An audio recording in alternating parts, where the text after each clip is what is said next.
الشيطان الرجيم. بسم الله الرحمن الرحيم.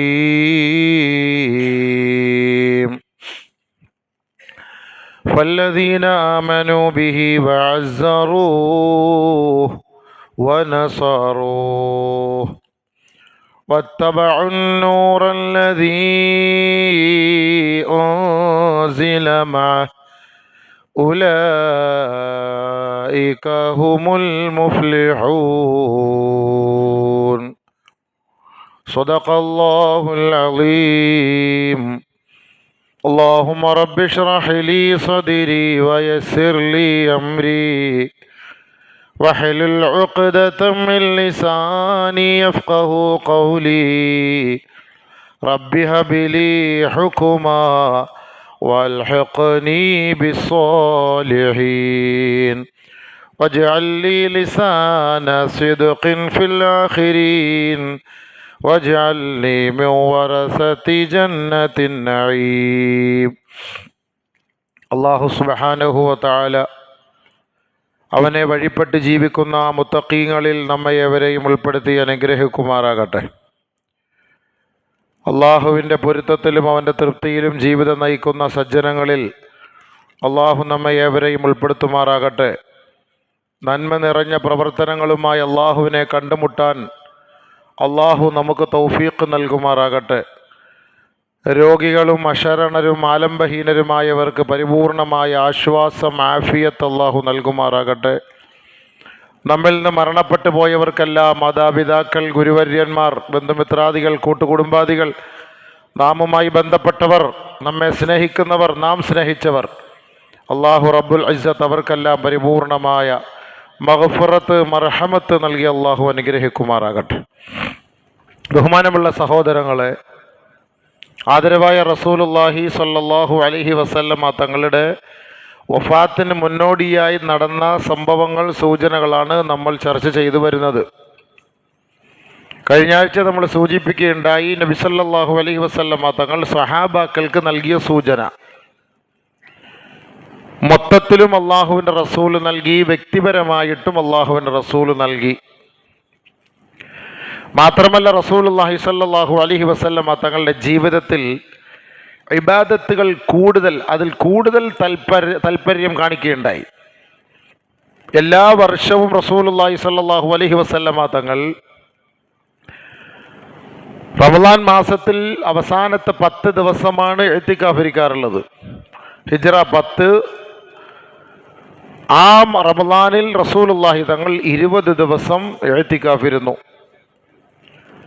എല്ലാ റമളാൻ മാസത്തിലും നബി സല്ലല്ലാഹു അലൈഹി വസല്ലമ തങ്ങൾ ജിബ്രീൽ അലൈഹിസ്സലാത്തു വസ്സലാമിന് പരിശുദ്ധ ഖുർആൻ പൂർണ്ണമായി ഓതി കേൾപ്പിക്കുമായിരുന്നു. ഹിജ്റ 10 റസൂലുള്ളാഹി സല്ലല്ലാഹു അലൈഹി വസല്ലമ തങ്ങളുടെ വഫാത്തിന് മുമ്പുള്ള റമളാനിൽ 2 പ്രാവശ്യം നബി സല്ലല്ലാഹു അലൈഹി വസല്ലമ തങ്ങൾ ജിബ്രീൽ അലൈഹിസ്സലാത്തു വസ്സലാമിന് ഖുർആൻ മുഴുവനും ഓതി കേൾപ്പിച്ചു. 2 പ്രാവശ്യം. അപ്പോൾ ഇതെല്ലാം പൊതുവെ ഒരു സൂചനയാണ് നമുക്ക് നൽകുന്നത്. റസൂലുള്ളാഹി സ്വല്ലല്ലാഹു അലൈഹി വസല്ലമ തങ്ങൾ ഈ ലോകത്ത് നിന്ന് വിട പറയുന്നു എന്നതിൻ്റെ സൂചനകളാണ് ഇതെല്ലാം. കഴിഞ്ഞ ആഴ്ച നമ്മൾ ഇതുവരെയാണ് സൂചിപ്പിച്ചത്. പിന്നീട് നമ്മൾ റസൂലുള്ളാഹി സ്വല്ലല്ലാഹു അലൈഹി വസല്ലമ തങ്ങൾ ആ ഹജ്ജത്തുൽ വദാഇലെ പ്രഭാഷണം, ലോക ജനതയെ നോക്കി റസൂലുള്ളാഹി തങ്ങളുടെ ഉഗ്ര പ്രഭാഷണം, അവർ പ്രവർത്തിക്കേണ്ട, അവർ അമൽ ചെയ്യേണ്ട കാര്യങ്ങളെക്കുറിച്ച് റസൂലുള്ളാഹി തങ്ങൾ പഠിപ്പിച്ചു കൊടുത്ത ആ ഒരു പ്രഭാഷണത്തിലേക്കാണ് നമ്മൾ കഴിഞ്ഞ ആഴ്ച കയറിയത്. അതിൽ അല്ലാഹുവിൻ്റെ റസൂൽ സല്ലല്ലാഹു അലൈഹി വസല്ലമ തങ്ങൾ സൂചിപ്പിക്കുകയുണ്ടായി, നമ്മുടെ സമ്പത്ത്, നമ്മുടെ ശരീരം എല്ലാം പവിത്രമാണ്. ഈ ദിവസത്തെ പോലെ, ഈ മാസത്തെ പോലെ, ഈ പുണ്യമാക്കപ്പെട്ട സ്ഥലത്തിന് എത്രത്തോളം മഹത്വം അള്ളാഹു നൽകിയോ അതുപോലെ ഇതെല്ലാം പവിത്രമാണെന്ന് റസൂലുള്ളാഹി തങ്ങൾ പറഞ്ഞു.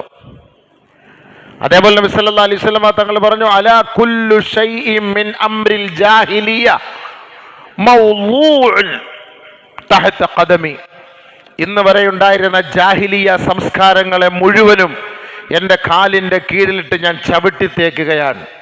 ജാഹിലിയ സംസ്കാരം ആയിരുന്ന ആ ഒരു കാലഘട്ടത്തിലാണല്ലോ ആദരവായ റസൂലുള്ളാഹി സ്വല്ലല്ലാഹു അലൈഹി വസല്ലമ തങ്ങൾ അവരിലേക്ക് കടന്നു വന്നത്. ആ ജഹാലത്തിനെ പരിപൂർണമായി ഇതാ ഞാൻ ഒഴിവാക്കിയിരിക്കുന്നു എന്ന് പറഞ്ഞാൽ 23 വർഷ കാലയളവിലെ ദീനിൻ്റെ പ്രബോധന വേളകളിൽ അള്ളാഹുവിൻ്റെ ഭാഗത്ത് നിന്ന് വന്ന സന്ദേശങ്ങൾ ജനങ്ങൾക്ക് പഠിപ്പിച്ചു കൊടുത്ത് ഓതിക്കൊടുത്ത് സംസ്കാരശൂന്യരായിരുന്ന അപരിഷ്കൃതരായ ജനങ്ങളെ സംസ്കാര സമ്പന്നരാക്കി മാറ്റാൻ ആദരവായ റസൂലുള്ളാഹി തങ്ങൾക്ക് സാധിച്ചു എന്നുള്ളതാണ് അതിൻ്റെ അർത്ഥം.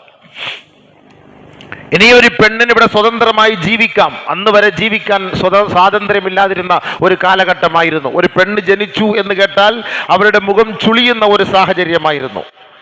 പക്ഷെ റസൂലുള്ളാഹി സ്വല്ലല്ലാഹു അലൈഹി വസല്ലമ തങ്ങൾ വന്നതോടുകൂടി ആ ജഹാലത്തിനെ തുടച്ചു നീക്കി. സ്ത്രീകൾക്ക് സ്ഥാനമുണ്ട്, മാനമുണ്ട് എന്ന് അള്ളാഹുവിൻ്റെ റസൂൽ ഉറക്കെ പ്രഖ്യാപനം നടത്തി.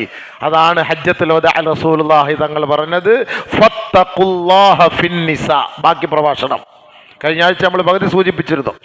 അലാ കുല്ലു ശൈഇൻ മിൻ അംരിൽ ജാഹിലിയ്യത്തി മൗളൂഉൻ തഹത ഖദമി അലാ മിനർ റിബ മൗളൂഉൻ വരിബ വരിബാന റിബ അബ്ദുല്ലാഹി ഇബ്നു അബ്ദുൽ മുത്തലിബ് അബുൽ അബ്ബാസ് ഇബ്നു അബ്ദുൽ മുത്തലിബ്. പലിശ സംസ്കാരത്തെ പൂർണ്ണമായി ഞാൻ ചവിട്ടി അരയ്ക്കുകയാണ്, തേക്കുകയാണ്. എൻ്റെ കാലിൻ്റെ കീഴിലിട്ട് ഞാൻ ചവിട്ടി മെതിക്കുന്നു പലിശ സംസ്കാരം. അതേപോലെ ഒരാളെ കൊല്ലുക, അകാരണമായി കൊല്ലുക, ആ ഒരു സംസ്കാര ശൂന്യതയും ഞാൻ ഇതാ ഇവിടെ നിന്ന് തുടച്ചു നീക്കുകയാണ്. ഇതൊക്കെ റസൂലുള്ളാഹി സ്വല്ലല്ലാഹു അലൈഹി വസല്ലമ തങ്ങൾ പറഞ്ഞിട്ട് അടുത്ത പ്രഭാഷണം റസൂലുള്ള തുടങ്ങുന്നത് സ്ത്രീകൾക്ക് വേണ്ടിയിട്ടാണ്. വളരെ ഗൗരവത്തോടു കൂടി നമ്മൾ ചിന്തിക്കണം. മുസ്ലിം ലോകം, മുസ്ലിം ഉമ്മത്ത് സ്ത്രീകളെക്കുറിച്ചും ഒരു വൈവാഹിക ജീവിതത്തിലേക്ക് കടക്കുമ്പോൾ അവൻ പാലിക്കേണ്ട മാനദണ്ഡങ്ങളും മനസ്സിലാക്കാതെ വിവാഹം കഴിച്ചിട്ട് കുടുംബ ജീവിതത്തിൽ പ്രശ്നങ്ങൾ ഉണ്ടാകുമ്പോൾ ഇസ്ലാമിനെയും ശരീഅത്തിനെയും റസൂലുള്ളാഹിയും അല്ല കുറ്റപ്പെടുത്തേണ്ടത്. വർഷങ്ങൾക്ക് മുമ്പ് ആദരവായ റസൂലുള്ളാഹി തങ്ങൾ ആയിരക്കണക്കായ സ്വഹാബത്തിനെ സാക്ഷ്യപ്പെടുത്തിയിട്ട് 1,44,000 വരുന്ന സ്വഹാബത്ത്, ആ 1,44,000 വരുന്ന സ്വഹാബത്തിനെ സാക്ഷ്യപ്പെടുത്തിയിട്ട് റസൂലുള്ളാഹി പറഞ്ഞ വാക്കാണ് ഫത്തഖുല്ലാഹ്. നിങ്ങൾ അള്ളാഹുവിനെ സൂക്ഷിക്കണം. ഏത് വിഷയത്തിൽ? ഫിന്നിസാ, സ്ത്രീകളുടെ വിഷയത്തിൽ. സ്ത്രീകളുടെ വിഷയത്തിൽ, നമ്മുടെ ഭാര്യമാരുടെ വിഷയത്തിൽ നിങ്ങൾ അള്ളാഹുവിനെ സൂക്ഷിക്കണം കേട്ടോ. വഅൻതും അഖൽതുമൂഹുന്ന ബിഅമാനത്തില്ലാഹ്. ശ്രദ്ധിക്കണം. ഇതുകൊണ്ടാണ് നേരത്തെ വരണമെന്ന് പറഞ്ഞത്. ഈ ശ്രദ്ധിക്കേണ്ടവരൊക്കെ അവസാനത്തിൽ വന്ന് എവിടെയിട്ട് ശ്രദ്ധിക്കാനാണ്? റസൂലുള്ളാഹി സ്വല്ലല്ലാഹു അലൈഹി വസല്ലമ തങ്ങളുടെ പ്രഭാഷണം വളരെ ശ്രദ്ധേയമായ ഗൗരവമേറിയ വിഷയം.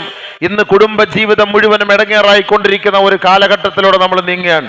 ഏറ്റവും വലിയ കുടുംബ ജീവിതത്തിന്റെ സംസ്കാരം പഠിപ്പിച്ചു കൊടുത്തത് പരിശുദ്ധ ഇസ്ലാമാണ്. സ്ത്രീകൾക്ക് സ്ഥാനമില്ല എന്നും അവരെ തളച്ചിടപ്പെട്ടിരിക്കുകയാണെന്നും അവർക്ക് അർഹമായതൊന്നും ലഭിക്കുന്നില്ല എന്നും പൊതുജന മധ്യത്തിൽ ഇറങ്ങാൻ പറ്റൂല എന്നും ഒക്കെ പറഞ്ഞിട്ടുള്ള പ്രചണ്ഡമായ പ്രചാരങ്ങൾ കൊണ്ട് പരിശുദ്ധ ഇസ്ലാമിനെ കരിവാരിത്തേക്കുന്ന ഒരു സാഹചര്യത്തിൽ ആദരവായ റസൂലുള്ളാഹി തങ്ങളുടെ വഫാത്തിന് മുന്നോടിയായുള്ള ഹജ്ജത്തുൽ വദാഇലെ പ്രഭാഷണത്തിൽ അള്ളാഹുവിന്റെ റസൂൽ സ്ത്രീകൾക്കുള്ള മഹത്വത്തെ ലോകത്ത് വിളിച്ചോതുകയാണ്.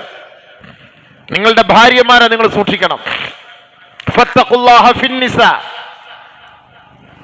സ്ത്രീകളുടെ വിഷയത്തിൽ നിങ്ങൾ സൂക്ഷ്മത പുലർത്തണം പുരുഷന്മാരെ. ഫഅൻതും അഖൽതുമൂഹുന്ന ബിഅമാനത്തില്ലാഹ്. നിങ്ങളുടെ കൈകളിലേക്ക് അവരുടെ ഉപ്പമാരി ഏൽപ്പിച്ചതൊരു വലിയ അമാനത്താണ് കേട്ടോ. അമാനത്താണിത്. അള്ളാഹുവിൻ്റെ റസൂലിൻ്റെ വാക്കാണ് അമാനത്ത്. ഒരു ചെറിയൊരു വാക്കല്ലാതെ വലിയ ഗൗരവമേറിയ വാക്കാണ് അമാനത്ത്. അമാനത്ത് എന്ന് പറഞ്ഞാൽ വളരെ സൂക്ഷ്മതയോടുകൂടി ഏറ്റെടുത്ത് മടക്കി കൊടുക്കേണ്ട ഒരു സാഹചര്യം വന്നാൽ അതിനൊരു പോറൽ പോലും ഏൽക്കാതെ മടക്കി കൊടുക്കണം. അതാണ് അമാനത്ത്.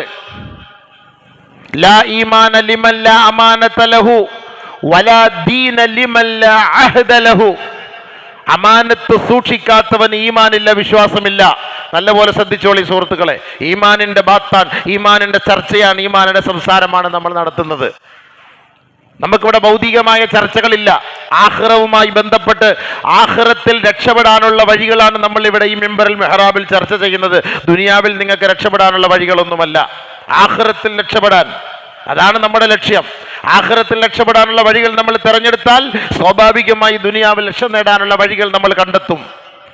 അതുകൊണ്ട് അമാനത്ത് എന്ന് പറയുന്നത് കാത്തു സൂക്ഷിക്കുന്നവർ ഈമാനുള്ളവരാണ്. ലാ ഈമാന ലിമൻ ലാ അമാനത ലഹു. അമാനത്ത് സൂക്ഷിക്കാത്തവൻ ഈമാനില്ല എന്നാണ് റസൂലുള്ളാഹി തങ്ങൾ പറഞ്ഞത്. വലാ ദീന ലിമൻ ലാ അഹദ ലഹു. കരാറ് പാലിക്കാത്തവന് ദീനിൽ യാതൊരു സ്ഥാനവുമില്ല. അതുകൊണ്ട് അല്ലാഹു തആല നമ്മുടെ കൈകളിൽ ഏൽപ്പിച്ചിട്ടുള്ള നമ്മുടെ തരുണികൾ, നമ്മുടെ ഭാര്യമാർ, അവർ അമാനത്താണ്. വഅൻതും അഖൽതുമൂഹുന്ന ബിഅമാനത്തില്ലാഹ് വസ്തഹ്ലൽതും ഫുറൂജഹുന്ന ബികലിമത്തില്ലാഹ്. ചില വാചകങ്ങൾ കൊണ്ട് അല്ലാഹു തആല അവരെ നിങ്ങൾക്ക് ഹലാലായ ഭാര്യയാക്കി, ഇണയാക്കി, ശാരീരികമായ സംശുദ്ധമായ ലൈംഗിക ജീവിതത്തിനുള്ള എല്ലാ കവാടങ്ങളും തുറന്നു തന്നിട്ടുണ്ട് ആ ഭാര്യമാരിലൂടെ നിങ്ങൾക്ക്. വസ്തഹ്ലൽതും ഫുറൂജഹുന്ന ബികലിമത്തില്ലാഹ്. അള്ളാന്റെ ചില കലിമത്തുകൾ, വാചകങ്ങൾ, വചനങ്ങൾ ഉച്ചരിച്ചുകൊണ്ടാണ് അള്ളാഹു നിങ്ങൾക്കത് ഹലാലാക്കി തന്നത് കേട്ടോ. അതാണ് ഈ കല്യാണ സദസ്സിൽ ഇരുന്ന് പഠിപ്പിച്ചു കൊടുക്കുന്നത്, ഉസ്താദന്മാര് പറഞ്ഞു കൊടുക്കുന്നത്.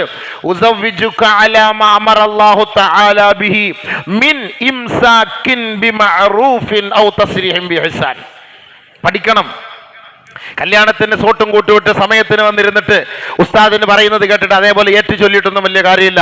വിവാഹം എന്താണ്, ഇസ്ലാമിക വൈവാഹിക ജീവിതം എന്താണ്, ഒരു ഭാര്യയ്ക്ക് ഒരു ഭർത്താവിനോടുള്ള കടമ എന്താണ്, ഒരു ഭർത്താവിന് ഭാര്യയോടുള്ള കടപ്പാടെന്ത്, ആദ്യം പഠിക്കി സഹോദര, ചെറുപ്പക്കാരികളെ. ഇത് പഠിക്കാതെ വിവാഹ ജീവിതത്തിലേക്ക് നിങ്ങൾ കാലെടുത്ത് വെച്ചത് കൊണ്ടാണ് ഇന്ന് വിവാഹ ജീവിതമെല്ലാം താറുമാറായി തകർന്ന് തരിപ്പണമായി കൊണ്ടിരിക്കുന്നത്. ശിഥിലമാകുന്ന കുടുംബ ജീവിതങ്ങളുടെ കാരണം ഇസ്ലാമിക വൈവാഹിക ജീവിതത്തെ കുറിച്ചും ഒരു പെണ്ണിന്റെ മഹത്വത്തെ കുറിച്ചും ഒരു ഭർത്താവിന്റെ ആദരവിനെ കുറിച്ചും ഈ ലോകം മറന്നുപോയത് കൊണ്ടാണ്. പഠിക്കണം.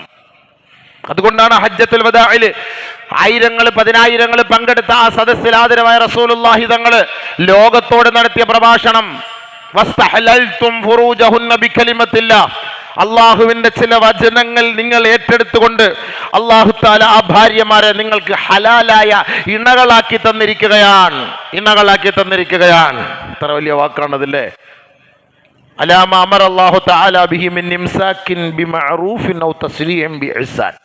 അതാണ് നമ്മളിവിടെ നിക്കാഹിൽ പറഞ്ഞു കൊടുക്കുന്നത്.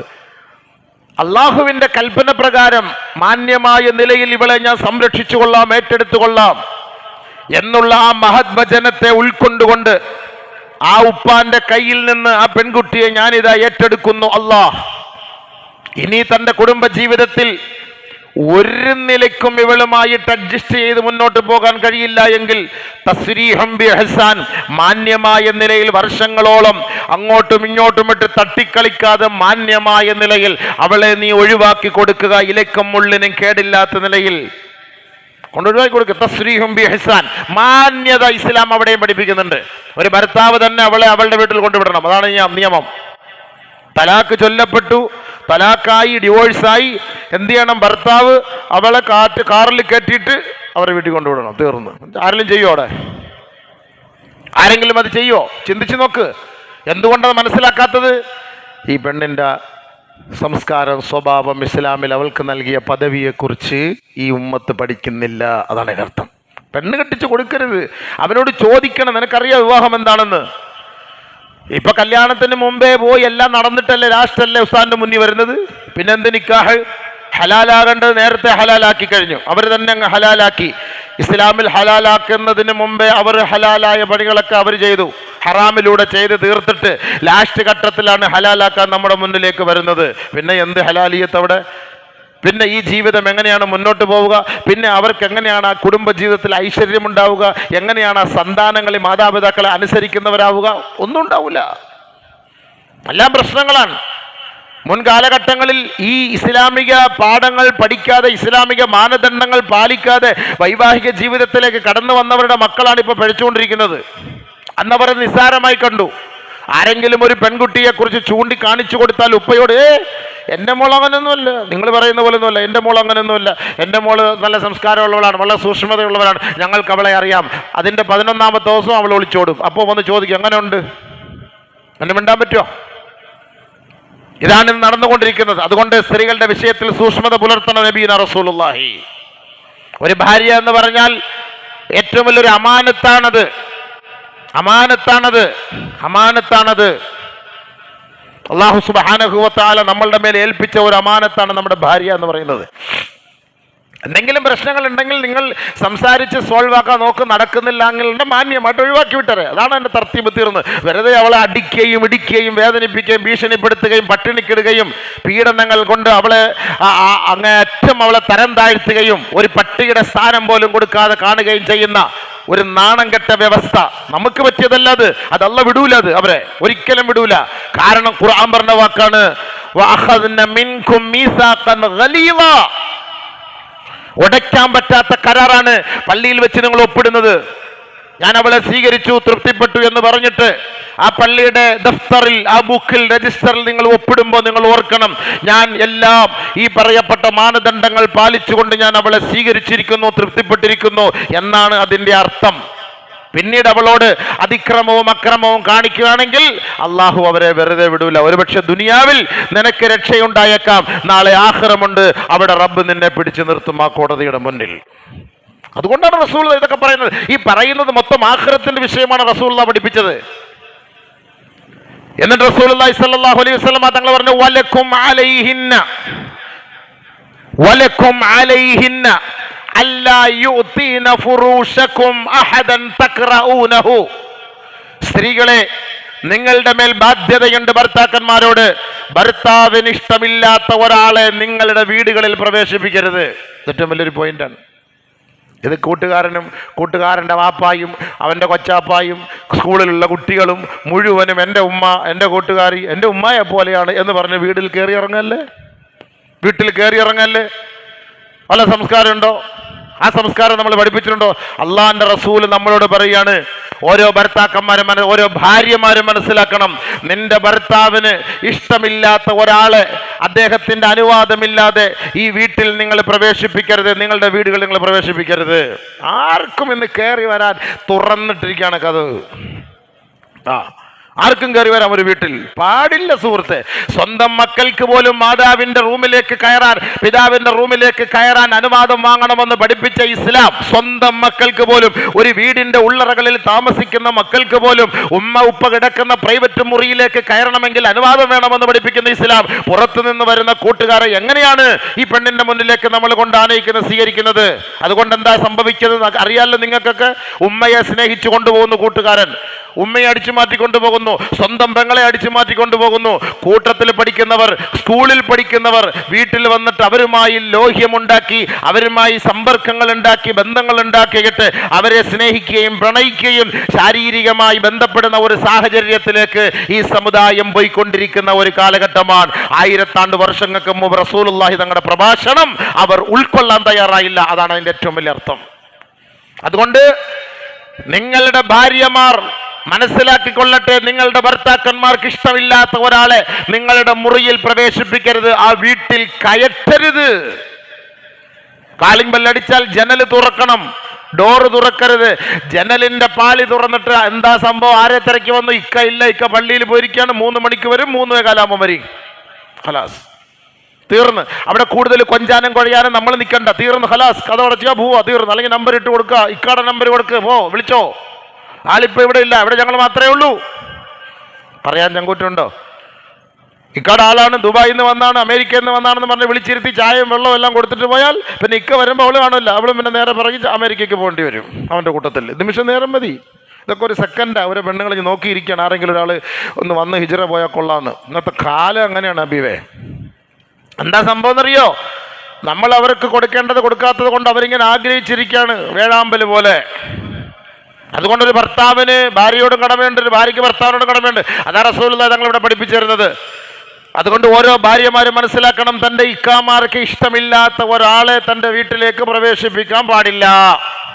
തൻ്റെ ബെഡ്റൂമിലേക്ക്, തൻ്റെ മുറിയിലേക്ക്, വീട്ടിലേക്ക് പ്രവേശിപ്പിക്കാൻ പാടില്ല.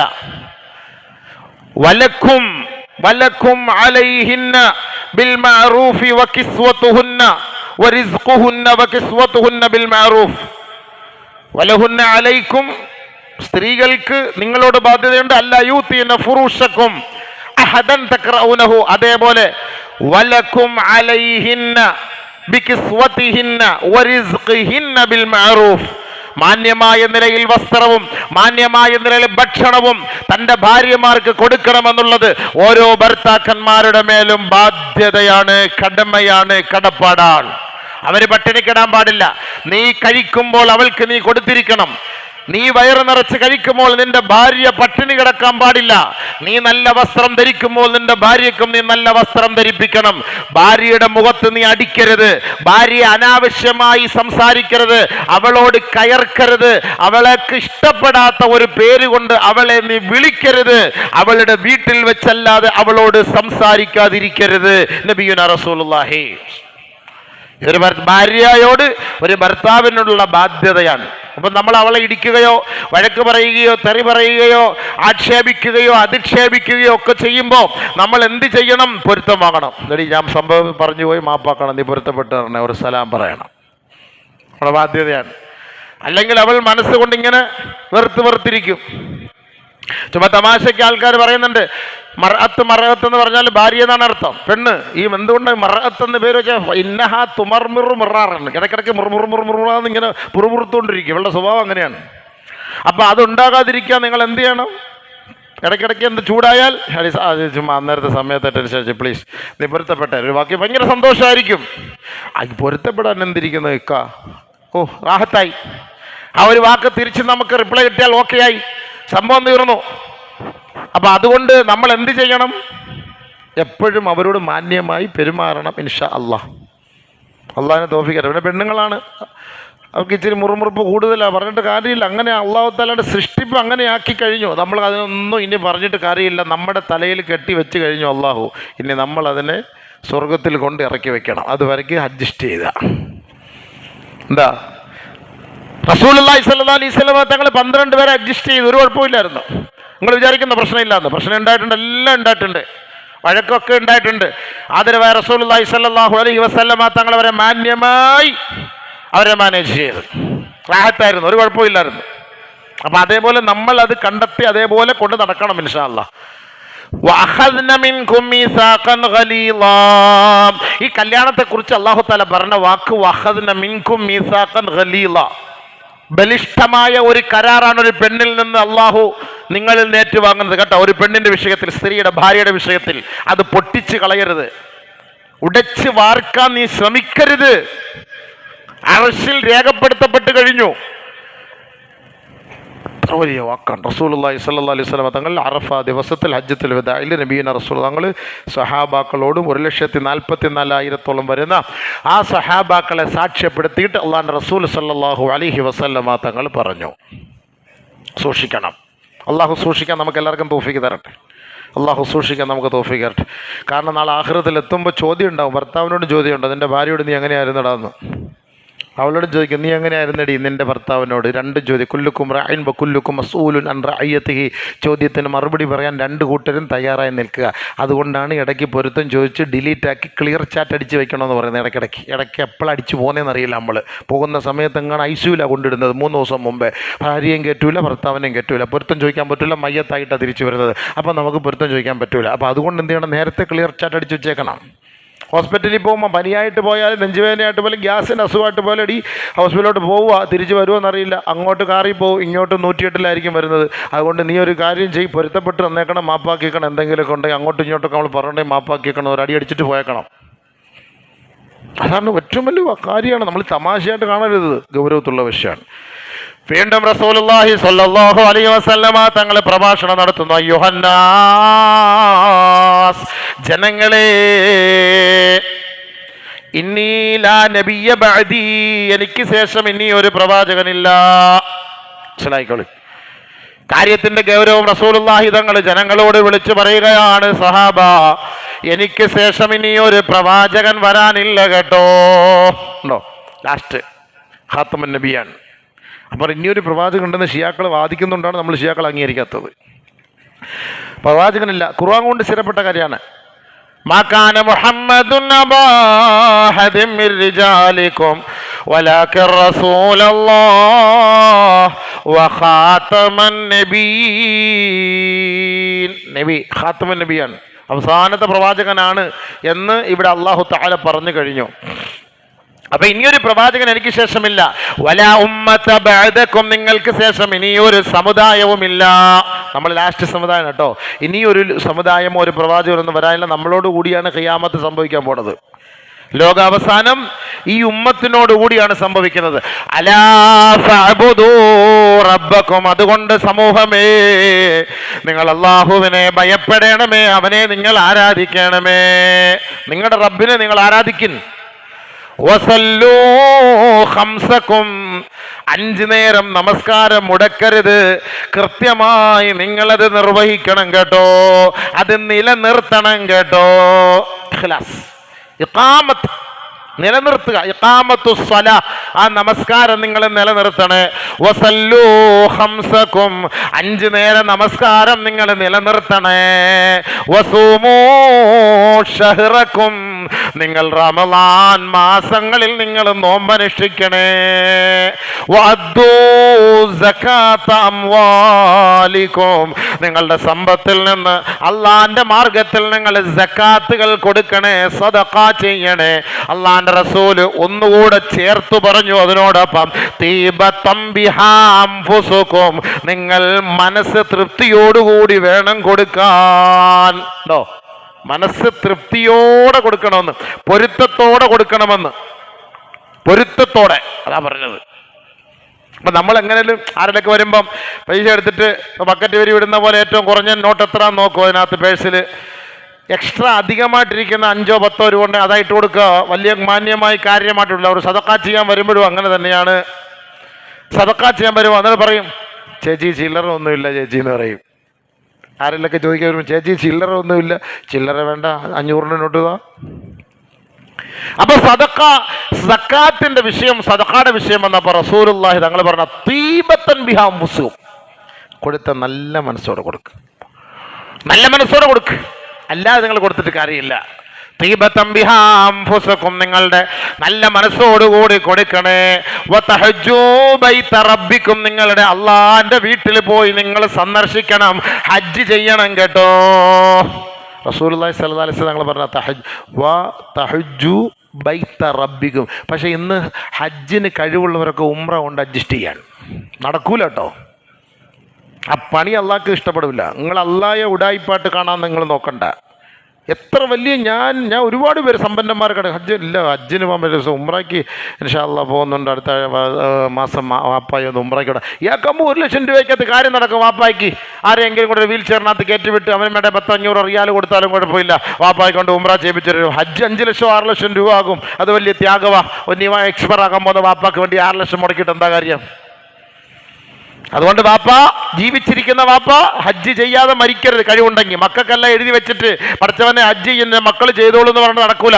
പെട്ടെന്ന് വിട്ടിട്ട് പോയി ഹജ്ജ് ചെയ്യാതെയാണ്.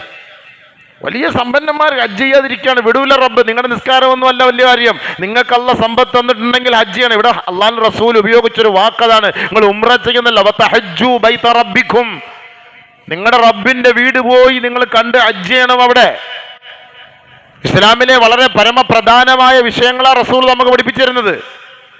അതുകൊണ്ട് വരുന്ന വർഷം നിയ്യത്ത് ചെയ്ത് ഹജ്ജിന് പോകണം. എന്നാണ് മരിക്കുന്നതെന്നറിയില്ല. നമ്മുടെ വാപ്പ മരിച്ചുപോയി, നമ്മുടെ വാപ്പാക്ക് വേണ്ടി നമ്മൾ ഹജ്ജ് ചെയ്യുമെന്നുള്ള ഒരു പ്രതീക്ഷ വേണ്ട. കഴിഞ്ഞ വർഷങ്ങളിലെല്ലാം 2 ലക്ഷം 3 ലക്ഷത്തിന് പോകാൻ പറ്റി. ഇപ്പോൾ അത് കൂടിക്കൊണ്ടിരിക്കുകയാണ്. ഇനി ഒരാൾക്കൊരു ഭാവിയിൽ 10 ലക്ഷം രൂപ വരെ ഹജ്ജിന് പോകാൻ ചിലവാകും. അപ്പോൾ എന്തായാലും ആരും ഹജ്ജിന് പോകില്ല. 10 ലക്ഷമൊക്കെ മുടക്കി. അപ്പോഴാണ് ഈമാൻ്റെ പവർ അള്ളാഹ് പരിശോധിക്കുന്നത്. ഈ 10 ലക്ഷം അള്ളാഹ്ക്ക് കൊടുക്കാൻ ആരുണ്ട്? അതുകൊണ്ട് ഗൗരവത്തോടു കൂടി ചിന്തിക്കണം. റസൂലുള്ളാഹിയുടെ ഉപദേശമാണിത്. വീണ്ടും അല്ലാഹുവിന്റെ റസൂൽ സല്ലല്ലാഹു അലൈഹി വസല്ലമ തങ്ങൾ പറയുകയാണ്, വഅതിഉ ഉലാത അംരിക്കും, നിങ്ങളുടെ നേതാക്കന്മാരെ, ഉലമാക്കളെ, അമീറന്മാരെ നിങ്ങൾ അനുസരിക്കണം കേട്ടോ. വലിയ വാക്കാണ്. അവരെ അനുസരിക്കണം, ഉലമാക്കളെ അനുസരിക്കണം, അമീറന്മാരെ അനുസരിക്കണം. നമ്മുടെ നാടിന്, നമ്മുടെ സമൂഹത്തിന് നേതൃത്വം കൊടുക്കുന്ന ഈമാനുള്ളവർ, തഖ്വയുള്ളവർ ആരാണോ, അള്ളാഹുവിനെ സൂക്ഷിക്കുന്നവർ ആരാണോ, അവരെ നിങ്ങൾ അനുസരിക്കണേ. നബിയുനാ റസൂലുള്ളാഹി സ്വല്ലല്ലാഹു അലൈഹി വസല്ലം അതാണ് ഈ ഉലമാക്കളൊക്കെ ഈ പ്രസംഗിക്കുന്നതൊക്കെ നിങ്ങളത് മനസ്സിലാക്കാനും വേണ്ടി അവരുടെ നാവിലൂടെ അള്ളാന്റെ റസൂൽ ഇതൊക്കെ പഠിപ്പിച്ചു തരികയാണ്. അവരെ കുറ്റം പറഞ്ഞ് നടന്നിട്ടൊന്നും കാര്യമില്ല. അവർ പറയുന്നത് അള്ളാന്റെ വാക്കാണ്, റസൂലുള്ളാന്റെ വാക്കാണെന്ന് മനസ്സിലാക്കണം. അല്ലാതെ അയാളെ അനുസരിക്കണ്ട, അദ്ദേഹം പറയുന്ന വാക്കനുസരിച്ചാൽ മതി. മനസ്സിലായോ? അതാണ് എൻ്റെ അർത്ഥം. അത്തിഉ ഉലാത്ത അംരിക്കും. റസൂലുള്ളാഹിക്ക് ഇപ്പോൾ ഇത് പറയേണ്ട ആവശ്യമൊന്നുമില്ലല്ലോ. ഇന്ന് വരെ നമ്മുടെ നേതൃത്വം റസൂലുള്ള ആയിരുന്നു. റസൂലുള്ള വിട പറയാണ്. റസൂലുള്ള അവിടെ ഇരിക്കുമ്പോൾ വേറെ അതിനെതിരായിട്ട് അല്ലെങ്കിൽ റസൂലുള്ളയെക്കാളും ഒരു വലിയൊരു നേതാവായിട്ട് ആർക്കും അവിടെ ചെയ്യാൻ പറ്റൂല. അത് റസൂൽ തന്നെ. പക്ഷെ റസൂലുള്ളയുടെ വഫാത്താവാൻ പോവാണ്. റസൂലുള്ളാഹി ലോകത്ത് നിന്ന് വിട പറയാണ്. അപ്പോൾ നബിയുനാ റസൂലുള്ളാഹി സ്വല്ലല്ലാഹു അലൈഹി വസല്ലം പറയാണ്, നിങ്ങളുടെ കാലഘട്ടങ്ങളിൽ വരുന്ന അമീറന്മാർ, ഉമറാക്കൾ, ഉലമാക്കൾ അവരെ നിങ്ങൾ അനുസരിക്കണം. അപ്പോൾ അനുസരിക്കാതിരുന്നാൽ വമൻ യുതിഇല്ലാഹ വറസൂല ഫൗലൈക മഅല്ലദീന നഅമല്ലാഹ്, അല്ലാഹുവിനെയും അവന്റെ റസൂലിനെയും അനുസരിച്ചവർ അല്ലാഹു അനുഗ്രഹിച്ചവരുടെ കൂട്ടത്തിലാണ്. വമൻ യഅസില്ലാഹ വറസൂലഹു ഫഖദ് ളല്ല ളലാലൻ മുബീനാ, അല്ലാഹുവിനെയും അവന്റെ റസൂലിനെ ധിക്കരിക്കുന്നവരാരാണോ അവർ വ്യക്തമായി പിഴച്ചു പോയവരാണ് കേട്ടോ. റസൂലുള്ളാഹി ഇത്തരം പറഞ്ഞു. എന്നിട്ട് റസൂലുള്ളാഹി സ്വല്ലല്ലാഹു അലൈഹി വസല്ലമ തങ്ങൾ അവരോട് ചോദിച്ചു, നിൽക്കുന്നവരോട്, വഅൻതും തുസ്അലൂന അന്നി ഫമാദാ ഖായിലൂൻ, ഏയ് സഹാബാക്കളെ, എന്നെ കുറിച്ച് നിങ്ങളോട് ചോദിക്കപ്പെടും, നിങ്ങൾ എന്ത് പറയും? വളരെ ഗൗരവമേറിയ വിഷയമാണ്. റസൂലുള്ളാഹി ഇത്ര 23 വർഷക്കാലം ഇവിടെ വന്ന് പണിയെടുത്ത് നിങ്ങൾക്ക് വേണ്ടി നിങ്ങളുടെ നേതാവായി ഞാൻ നിങ്ങളുടെ മുന്നിൽ ഉണ്ടായിരുന്നു. നിങ്ങൾക്കിതെല്ലാം ഞാൻ ഇവിടെ എത്തിച്ചെന്നു, പഠിപ്പിച്ചിരുന്നു. അടുത്ത വർഷം ഞാൻ ഉണ്ടാകുമെന്ന് എനിക്കൊരു പ്രതീക്ഷയുമില്ല. അതുകൊണ്ട് ഞാൻ നിങ്ങളോട് ചോദിക്കുകയാണ്, നാളെ ആഖിറത്തിലെത്തുമ്പോൾ എൻ്റെ അനുയായികൾ എന്ന നിലയിൽ നിങ്ങളോട് എന്നെക്കുറിച്ച് ചോദിക്കും. ഫമാദാ ഖായിലൂൻ, എന്തായിരിക്കും നിങ്ങളപ്പോൾ മറുപടി പറയുക? ഖാലൂ, സഹാബത്ത് പറയുകയാ, നശ്ഹദു ഇന്നക ഖദ് അദ്ദൈത വനസഹത വബല്ലഗത. റസൂലുള്ളാഹി തങ്ങളോട് സ്വഹാബത്ത് പറയുകയാണ്, അള്ളാന്റെ റസൂല്, ഞങ്ങൾ സാക്ഷ്യമാ, അങ്ങ് ഞങ്ങളിലേക്ക് കടന്നു വന്ന് സംസ്കാരശൂന്യരായ ഞങ്ങളെ സംസ്കാരത്തിലേക്ക് എത്തിക്കാനുള്ള ഉപദേശ നിർദ്ദേശങ്ങൾ നൽകി ഞങ്ങളെ സംസ്കാര സമ്പന്നരാക്കി മാറ്റിയ ഹബീബേ, ഞങ്ങൾക്ക് വേണ്ട ഉപദേശങ്ങൾ നൽകുകയും ഞങ്ങളെ സത്യത്തിന്റെ പന്ഥാവിലേക്ക് കൈക്ക് പിടിച്ചു കൊണ്ടുപോവുകയും ഞങ്ങളോടുള്ള ഹക്കുകൾ, ഇടപാടുകൾ, ബാധ്യതകൾ പരിപൂർണമായി നിർവഹിച്ചു തരികയും ചെയ്തിട്ടുണ്ട് എന്ന് നാളെ അള്ളാന്റെ കോടതിയിൽ ഞങ്ങൾ അങ്ങേക്ക് അനുകൂലമായി സാക്ഷ്യം വഹിക്കും നബിയേ. സഹാബക്കൾ അത് കേട്ടപ്പോൾ റസൂലുള്ളാഹിക്ക് തൃപ്തിയായി. ഇപ്പോൾ ഒരാൾ പറഞ്ഞു, ഇപ്പം ഞാനിപ്പോൾ ഇവിടെ വന്ന് 8 വർഷം നിങ്ങളുടെ മുന്നിൽ ജോലി ചെയ്ത് എന്തെങ്കിലും എൻ്റെ ഭാഗത്തു നിന്ന് വല്ലതും ഉണ്ടോ, കുഴപ്പമുണ്ടെങ്കിൽ പറഞ്ഞാൽ ഞാൻ പോയേക്കാം. അതാണ് അതിൻ്റെ അർത്ഥം. പിടിച്ചു തൂങ്ങി കടിച്ചു തൂങ്ങി കിടക്കലല്ല. ദീൻ പറയുന്ന വിഷയത്തിൽ നിങ്ങൾക്ക് ഇഷ്ടമില്ലാത്തതോ അല്ലെങ്കിൽ നിങ്ങൾക്ക് ദീൻ പറയുന്ന വിഷയം ചിലപ്പോൾ ഇഷ്ടം കാണൂല, അതല്ല. ദീനിൻ്റെ വിഷയങ്ങൾ മാറ്റിമറിച്ച് പറയപ്പെട്ടതാരെങ്കിലും ഉണ്ടെങ്കിൽ അത് നമ്മൾ മനസ്സിലാക്കണം. ഈ കഴിഞ്ഞ ദിവസം ഒരു കല്യാണത്തിന് ഞാൻ പോയപ്പോൾ കുറേ പണ്ഡിതന്മാരുടെ കല്യാണം, അതിൽ പങ്കെടുത്തപ്പോൾ അതിലൊരു ആലിം ഉണ്ടായിരുന്നു. ആ ആലിം ഇവിടെ വന്നിരുന്നു ഒരു കഴിഞ്ഞ 2 ആഴ്ചയ്ക്ക് മുമ്പെന്തോ. അപ്പോൾ ഒരു വക്കത്തിലായിരുന്നു. അപ്പോൾ അദ്ദേഹത്തോട് ഇവിടുത്തെ ആരോ ഒരാൾ ചോദിച്ചു, ഞങ്ങളുടെ പള്ളിയിലെ ഉസ്താദ് ഹറാമായ പൈസ കൊണ്ട് സദഖ ചെയ്യാമെന്ന് പറഞ്ഞു, അത് ശരിയാണോ എന്ന്. അയാളോടല്ലല്ലോ ചോദിക്കേണ്ടത്, എന്നോട് ചോദിക്കണ്ടേ. അദ്ദേഹം എൻ്റെ അടുത്ത് ഇന്നലെ ഭക്ഷണം കഴിച്ചുകൊണ്ടിരുന്ന കൂട്ടത്തിൽ ചോദിച്ചു. ഞാൻ പറഞ്ഞു, എനിക്കത് ഓർമ്മയില്ല, ഞാൻ അങ്ങനെ പറയാറുമില്ല. ഹറാമായ ഭക്ഷണം തിന്നാൻ പാടില്ല എന്ന് പറയുമ്പോൾ ഹറാമായ ഭക്ഷണം സദഖ ചെയ്യാൻ പറയുന്നത്, അതെന്താണ് അത് പറഞ്ഞതെന്ന് അറിയില്ല, ഞാനത് അന്വേഷിക്കട്ടെ, പോയിട്ട് ഇൻഷാ അല്ലാഹ് മറുപടി തരാമെന്ന് പറഞ്ഞു. എന്തിനാണ് എൻ്റെ പൊന്നബീബ് ഈ പ്രസംഗിക്കുന്ന ഞാൻ? എൻ്റെ പ്രഭാഷണത്തിൽ സംശയം ഉണ്ടെങ്കിൽ എന്നോടല്ലേ ചോദിക്കേണ്ടു? നിങ്ങൾ കണ്ട മൗലവിമാരുടെ അടുത്തൊക്കെ പോയി ചോദിച്ചാൽ അവരെന്തായിരിക്കും മറുപടി പറയുക? അപ്പം ഞാൻ ആരായി? ഞാൻ എളിപ്പനായില്ലേ? ഞാൻ ഈ കുത്തിയിരുന്ന ഈ മെമ്പറിൻ്റെ മുന്നിൽ ഈ യൂട്യൂബും വെച്ചിട്ട് ഈ ദുനിയാവിൽ എവിടെല്ലാം എത്തുന്ന സ്ഥലത്ത് ഈ ഹക്കല്ലാത്ത കാര്യം ഇവിടെ നിന്നുകൊണ്ട് എനിക്ക് എത്ര ധൈര്യത്തോടെ പറയാൻ കഴിയുമോ? നമ്മൾ അല്ലാതെ സൂക്ഷിക്കണ്ടേ? അപ്പോൾ എന്തെങ്കിലും എൻ്റെ പ്രഭാഷണത്തിൽ അങ്ങനെയുള്ളൊരു സംശയങ്ങൾ വന്നാൽ ഇവിടെ ഉണ്ടല്ലോ, ഞാൻ മഗ്‌രിബ് വരെ കാണും, എന്നോടൊന്ന് ചോദിച്ചൂടെ? അല്ലെങ്കിൽ ഫോൺ ഉണ്ടല്ലോ. സാർ നിങ്ങൾ കഴിഞ്ഞ ആഴ്ച പറഞ്ഞാൽ എനിക്കൊരു സംശയമുണ്ട്. അൽഹംദുലില്ലാ, മനുഷ്യനാണ്, ചിലപ്പോൾ എന്തെങ്കിലും സബഖുൽ ലിസാൻ, നാവ് പതറിപ്പോൾ എന്തെങ്കിലും സംഭവിച്ചേക്കാം, ഒന്ന് വിളിച്ച് ചോദിക്കാമല്ലോ.